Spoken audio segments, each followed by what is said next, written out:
देखिए, तो आज का जो हमारा पॉइंट है वो क्या है, उसको बहुत ध्यान से समझो सभी लोग।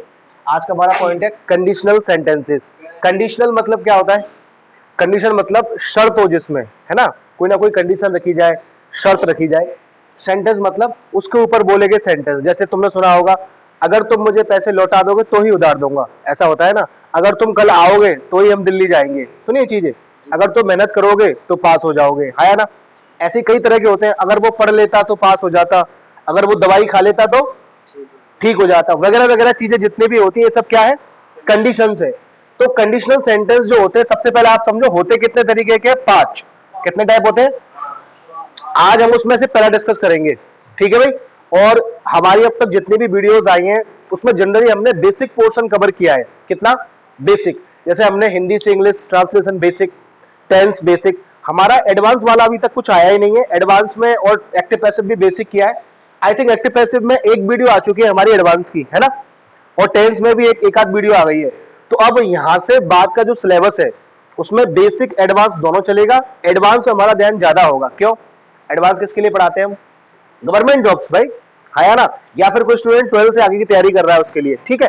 तो हमारी दोनों प्ले लिस्ट है हर चीज की, बेसिक भी एडवांस भी। देखिए, तो पहला टाइप जो होता है हमारा कंडीशनल सेंटेंस का, इसको हम बोलते हैं भाई लाइकली कंडीशन। कैसी कंडीशन? लाइकली। लाइकली का मतलब है संभावित, जो हो सके। देखो, दो तरह की चीजें होती है। एक तो बंदा बोल रहा है काश के यार में चिड़िया होता ना, आज आसमान में उड़ रहा होता। ये कंडीशन लाइकली नहीं है, ये क्या है? अनलाइकली। यानी ऐसा हो ही नहीं सकता, तुम कैसे चिड़िया हो जाओगे भाई, और कैसे तुम उड़ लोगे? अरे हाया ना। अब एक बंदा है बिल्कुल भी मेहनत नहीं करता, बिल्कुल भी, वो कहता है काश के यार मेरे नंबर आ जाए ना, मतलब 100 में से 100%, तो मैं देश का पीएम बन जाऊं। ऐसा हो सकता है? जो पढ़े ही नहीं उसके नंबर आए नहीं। समझ रहे हो ना बात को? तो सिंपल सी बात है, वो चीजें क्या हो जाती है? अनलाइकली। तो लाइकली अनलाइकली का मतलब समझ के चलना। लाइकली कंडीशन जो हो सके, पॉसिबल हो जो। अनलाइकली मतलब इम्पॉसिबल, हो ही नहीं सकता। अरे हाया ना। चलिए देखिए, अक्सर शायर मैंने देखे शायरी कैसे करते हैं, अगर मैं वो फूल होता तो वहां जाके गिरता। ये सब बकवास बातें जो करते हैं उसमें मतलब अनलाइकली कंडीशन है वो सब। बात समझ रहे हो ना? हो नहीं सकता। कोई इंसान कैसे फूल बन जाएगा भाई? बन सकता है क्या? हाँ देखो, लड़का सही कह रहा है। आगे देखिए, लाइकली कंडीशन में अब समझिए पहला टाइप क्या होता है। पहला टाइप ये होता है, देखो आपको दो सेंटेंस मिलेंगे। सबसे पहले कंजंक्शन मिलेगा, उसके बाद तुम्हें दो सेंटेंस मिलेंगे हिंदी के, बिल्कुल बेसिक से समझा रहा हूं आपको, जीरो से। तो सेंटेंस के लास्ट में या तो मिलेगा गागी गे, पहले में भी, और दूसरे में भी क्या मिलता है? गागी गे। जैसे अगर तुम मेहनत करोगे तो पास हो जाओगे। अरे है ना। अगर तुम वक्त बर्बाद नहीं करोगे तो जल्दी कामयाब हो जाओगे। देखो दोनों में हो जाओगे, हो जाओगे, गागी गे आ रहा है ना। अब गलती क्या करता है स्टूडेंट? गागी गे देख के सीधा फ्यूचर ठोक देता है दोनों में, यहां पे भी और यहां पे भी। ऐसा नहीं है भाई। आप बताओ दो काम एक साथ फ्यूचर में कैसे होंगे? अभी से बात कर रहा हूं, तो मैं तुमसे अभी कह रहा हूं, अभी मैं जो भी कह रहा हूं वो तो प्रेजेंट है ना, और आगे के लिए बोल रहा हूं वो फ्यूचर है। जैसे मैं तुमसे बोल रहा हूं अगर मैं दिल्ली गया तो मैं जरूर लाल किला देखूंगा, चला गया मैं दिल्ली, फ्यूचर में जाऊंगा ना। और जाने के बाद एक और फ्यूचर आएगा, उसमें मैं लाल किला देखूंगा। बात समझ रहे हो ना? तो डबल फ्यूचर नहीं आ सकता, ध्यान रखना। आप गागी के चक्कर में फ्यूचर मत कर देना दोनों तरफ, पहले तो ये समझ लो।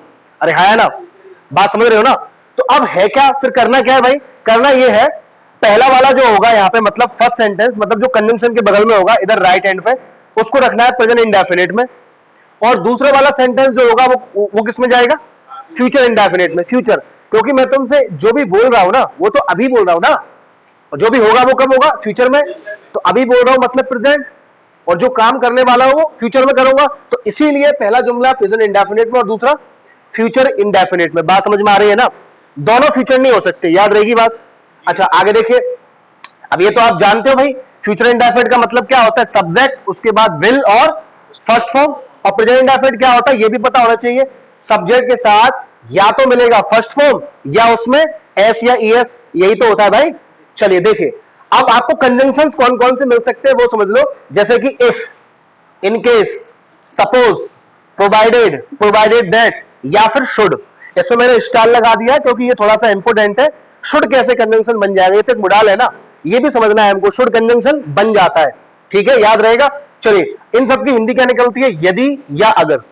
हिंदी एक ही है सबकी, क्या है? यदि या अगर। अब जैसे पहला जुमला देखिए, पहला सेंटेंस पढ़ो, क्या है? अगर तुम वक्त का सही से इस्तेमाल करोगे तो सफल हो जाओगे। समझ में आ रहा है? अगर तुम वक्त का सही इस्तेमाल करोगे तो सफल हो जाओगे। देखो दो सेंटेंस है, इसमें भी गागी के आ गया बीच में तो, और उसके बाद इसमें भी गागी के आ गया। तो वही चीज समझनी है। पहला वाला किसमें जाना है बताओ भाई, यहां से यहां तक प्रेजेंट इंडेफिनिट, और दूसरा काय में जाना है, फ्यूचर इंडेफिनिट। देखिए कैसे, अगर कि इंग्लिश इफ, फिर सब्जेक्ट यू, इस्तेमाल करना मतलब use, if you use time, इस्तेमाल क्या करना है, टाइम। ध्यान रखना, पहले कभी भी इंग्लिश बनाते हैं क्या लगाते हैं, सब्जेक्ट, उसके बाद वर्ब और उसके बाद ऑब्जेक्ट, है ना। पहले काम को करने वाला, फिर वो काम, और फिर किया क्या वो उसके बाद। जैसे वो इस्तेमाल करोगे, काय का इस्तेमाल, डिटर्जेंट का, वॉशिंग पाउडर निरमा का, काय का, तो अरे टाइम का भाई, वही तो ऑब्जेक्ट है ना। क्या क्वेश्चन करोगे तो ऑब्जेक्ट मिल जाएगा। तो if you use time wisely, wisely मतलब होता है सही से, अच्छी तरह से, ठीक है, दिमाग का इस्तेमाल करते हुए। If you use time wisely you will succeed, तुम सफल हो जाओगे। अब देखो ध्यान से देखो, फ्यूचर इंडेफिनिट में बनाया ना विल के साथ फर्स्ट फॉर्म, सक्सीड मतलब कामयाब होना, वर्ब है। और यहां पर देखो प्रेजेंट इंडेफिनिट है, यू के साथ क्या लगाया है, फर्स्ट फॉर्म। अरे हाया ना, तो ये बात ध्यान रखना, प्रेजेंट इंडेफिनिट के अंदर सब्जेक्ट के बाद अगर अफर्मेटिव है, या तो फर्स्ट फॉर्म या फिर फर्स्ट फॉर्म में एस या ई एस। अच्छा, एस या ई एस किस किस के साथ आती है बताओ भाई, ही, शी, इट, या किसी भी चीज का क्या हो भाई, नाम। इसके अलावा जो भी होगा तो क्या आएगा, फर्स्ट फॉर्म। अब यहां पर देखो यू तो इसमें नहीं है ना, ही शीट किसी के नाम में, तो भाई यूजेज नहीं लिखा मैंने, देख लो, एस एस नहीं लगाया ना, तो इतना पता होना चाहिए, सिर्फ इनके साथ आता है एस या E S, he, she, it या किसी का नाम। ओके, आगे देखिए और एग्जांपल देखते हैं, देख लेना, ठीक है। चलिए अब एक पॉइंट समझो ध्यान से, अगला पॉइंट देख लो, एक दो एग्जांपल और लिया हमने हिंदी से। जैसे इसमें कह रहा है अगर तुम मेहनत करोगे तो पास हो जाओगे, बहुत सिंपल सा सेंटेंस है, बहुत कॉमन सेंटेंस है। तो अगर तुम मेहनत करोगे, तो अगर की इंग्लिश इफ, उसके बाद सब्जेक्ट यू, वर्ब की फर्स्ट फॉर्म क्या है, वर्क। अब यू के साथ तो फर्स्ट फॉर्म ही आएगा ना, इफ यू वर्क हार्ड, उसके बाद यू विल पास। अगला देखिए, अगर तुम ट्रैफिक नियम का पालन नहीं करोगे तो पछताओगे। क्यों पछताओगे, चालान कटवाओगे ना, इसलिए। आगे देखिए, इफ यू, अब यहां पे पॉइंट है कि भाई पहला प्रेजेंट इंडेफिनिट बनाना है, तो ये तो नेगेटिव हो गया। क्या हो गया भाई, नेगेटिव। और नेगेटिव में आपको पता होना चाहिए क्या होता है, डू नॉट या डज नॉट, याद रहेगा। अच्छा, डज नॉट किसके साथ, वही जो एस या ई एस ले रहे थे, कौन, ही, शी, इट या किसी का नाम, वही डज नॉट लेते हैं। उसके अलावा क्या लेंगे, डू नॉट। तो यहां पे क्या होगा, देखो ये तो नहीं लेता ना एस या ई एस, यू, तो क्या आएगा इसके साथ, डू नॉट। तो you do not follow traffic rules, you will regret. यहां तक की बात समझ में आई। अब आगे की बात सुनो ध्यान से, क्या इसको ऐसे ही लिखा जाएगा, कोई और तरीका नहीं है। अभी देखो आप तो की इंग्लिश क्या लगा रहे हो, कॉमा।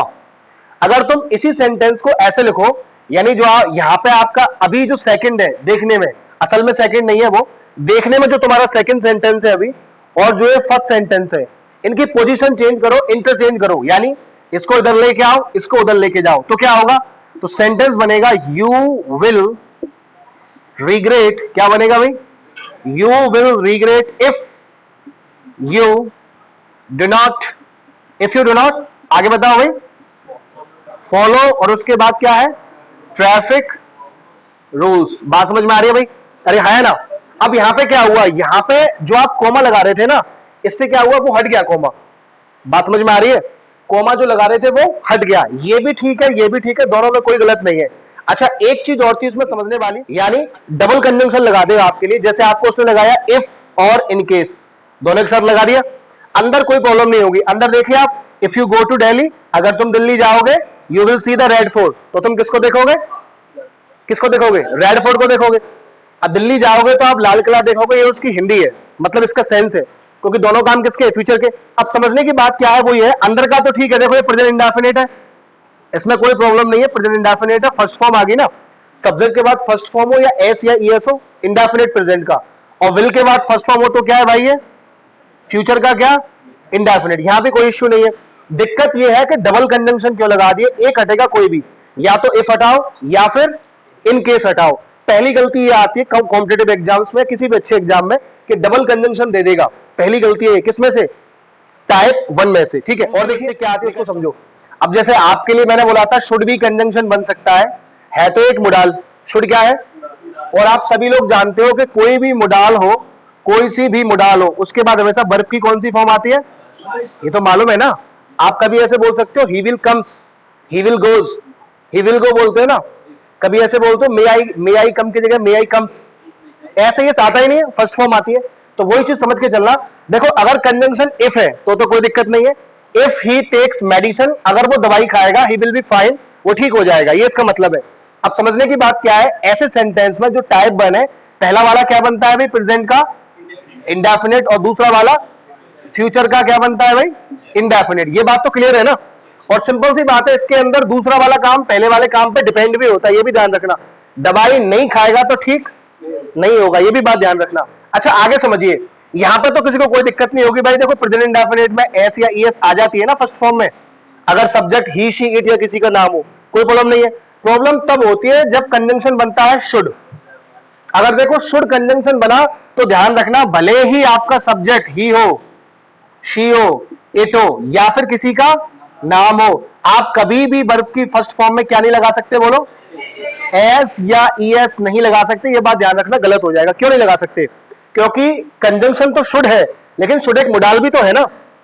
तो इसकी जो दोनों क्वालिटी है, अभी कंजंक्शन बना है क्या, ये है तो मोडाल ना, तो इस वजह से कभी भी आप अंदर एस या ईएस नहीं लगाएंगे, ध्यान रखना। जैसे आपको किसी को बोलना है भाई कि वो उसे ऐसे मानो उसे पढ़ना चाहिए, तो आप कैसे बोलते हो, इंग्लिश बताओ, ही, फिर क्या बोलते हो, शुड। और आप ईमानदारी से बताइए, आप स्टडी बोलते हो स्टडीज बोलते हो, बस ये बता दो क्या बोलते हो, स्टडी बोलते हो ना, स्टडीज तो नहीं बोलते ना। अच्छा अब इसी का इंट्रोगेटिव बनाए हम, क्या उसे पढ़ना चाहिए, तो क्या बोलोगे, शुड, शुड बोलोगे ना।